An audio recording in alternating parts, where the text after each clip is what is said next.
అందరికీ నమస్కారం. నేను మీ శరత్. సో ఆల్రెడీ నా ఛానల్ మీరు చూసుంటారు. నిన్న మొన్న నేను చెప్తూనే ఉన్నాను ఓజీ మూవీకి వెళ్తున్నామని. సో ప్రీమియర్ షోస్ బాగా ట్రై చేసాము, బట్ దట్ డెంట్ వర్క్అవుట్. పొద్దునే 7:30 షోకి వెళ్ళి ఇప్పుడే జస్ట్ వస్తున్నాము. సో మూవీ రివ్యూకి లేదా మూవీ గురించి చెప్పే ముందు బేసికలీ కొన్ని విషయాలు. ఇప్పుడు పవన్ కళ్యాణ్ గారు లాస్ట్ కొన్ని ఇయర్స్ నుంచి మనకు ఒక ఒరిజినల్ కంటెంట్ లేదా ఒరిజినల్ మూవీలోకి రాలేదు. Is done some good movies. ఇప్పుడు లాస్ట్ వచ్చిన హరిహర వీరమల్లు కూడా అంత గ్రేట్ గా పర్ఫామ్ చేయలేదు. బట్ ఈవెన్ సుజిత్ గారు కూడా లాస్ట్ 6 years బ్యాక్ ఈ directed a movie. So Sujith Pawan Kalyan combination, Thaman music తో మంచి హై ఎక్స్పెక్టేషన్ లో అందరం వెయిట్ చేసాం ఈ మూవీ గురించి. అండ్ టుడే 25th September ఈ మూవీ రిలీజ్ అయింది. సో ఈ had a chance to watch the movie. ఇప్పుడే వాచ్ చేసి వస్తున్నాం movie.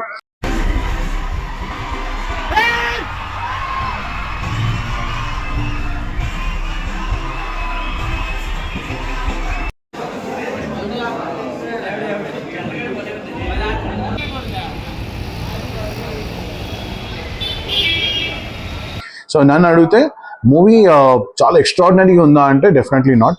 But is it a good watch? Absolutely yes. So మూవీలో మనకి ఫస్ట్ హాఫ్ అనేది చాలా బాగా తీశారు. సెకండ్ హాఫ్లో బాగా తీశారంటే ఫస్ట్ హాఫ్లో చాలా మంచి మంచి సీన్స్ ఉన్నాయి. సెకండ్ హాఫ్లో కొంచెం స్లో అయింది movie. So as usual story అనేది మనం ఇంతకుముందు చాలా మూవీస్లో చూసిన స్టోరీయే, సేమ్ సెంటిమెంట్స్ అవన్నీ. So performance wise Pawan Kalyan did a great job. And ఇప్పుడు Shreya Reddy definitely a good job. Music is good. Harish, special mention. He has done a great job. And he has proved himself in multiple movies before. Heroine content కొంచెం తక్కువనే ఉంది. But as usual Priyanka Arul Mohan, she looks very pretty on screen.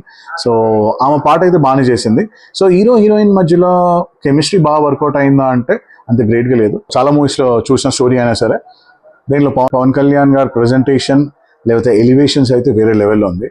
So elevations అనేది ఒకటి కాదు, రెండు కాదు, మస్తు scenes ఉన్నాయి దీంట్లో. సో అది చూడడానికి అయితే డెఫినెట్లీ మీరు థియేటర్కి వెళ్ళి చూడాలి ఈ movie. Background music is super. మన ఫైట్ సీన్స్ మంచిగా కొరియోగ్రాఫ్ చేశారు.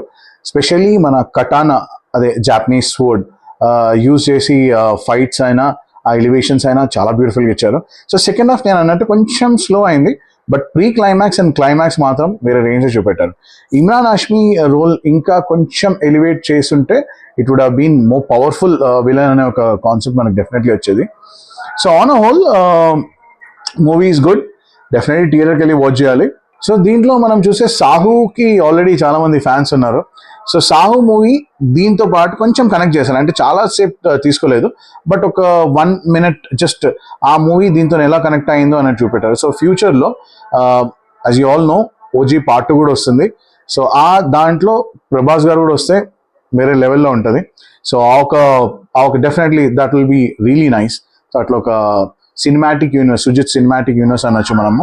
సో అదొక ట్రెండ్ కూడా నడుస్తుంది కదండి ఇప్పుడు, సుజిత్ సినిమాటిక్ యూనివర్స్ అన్నట్టు. అంటే అది చాలా మంది ఎక్స్పెక్ట్ చేయలేదు అలాంటి ఒక కాన్సెప్ట్ వస్తుందని. పీపుల్ అంటే అలా వస్తే బాగుంటుందని చాలా మంది అనుకున్నారు, బట్ దీంట్లో అది కొంచెం మిక్స్ చేస్తున్నారు. సో ఈ మూవీ కూడా పార్ట్ 2 ఉంది. సో సాహులో కొన్ని ఆ గ్లింప్సెస్ కూడా యాడ్ అయితే ఇంకా సూపర్ గా ఉంటుంది. సో మూవీలో మనం విఎఫ్ఎక్స్ చూసుకున్నా లేకపోతే ప్రొడక్షన్ క్వాలిటీ చూసుకున్నా నెక్స్ట్ లెవెల్లో ఉంది. సాహులో ఆల్రెడీ మనం అది ఎక్స్పీరియన్స్ చేశాము. సో ఈ మూవీలో కూడా అది మంచి రేంజ్ చూపెట్టారు. So on whole definitely A theatre watch, must theatre watch. So థియేటర్కి వెళ్ళి వాచ్ ద మూవీ. అండ్ చాలా హై ఎక్స్పెక్టేషన్స్ పెట్టుకోకండి. ఒక మూవీ చూస్తున్నాము అనే ఎక్స్పెక్టేషన్స్లో మీరు లోపలికి వెళ్తే మాత్రం you will have nice experience. అంటే వావ్ చాలా పెద్ద మూవీ అవుతుంది, వండర్ఫుల్ మూవీ ఉంటుంది అనే ఎక్స్పెక్టేషన్స్ వెళ్తే మాత్రం కొంచెం ఇదవుతారు. Otherwise watch the movie as soon as possible. And మీకు ఎలా అనిపించిందో ఈ మూవీ చూసిన తర్వాత అది కూడా కొంచెం కామెంట్స్లో పెట్టండి. Thank you, bye.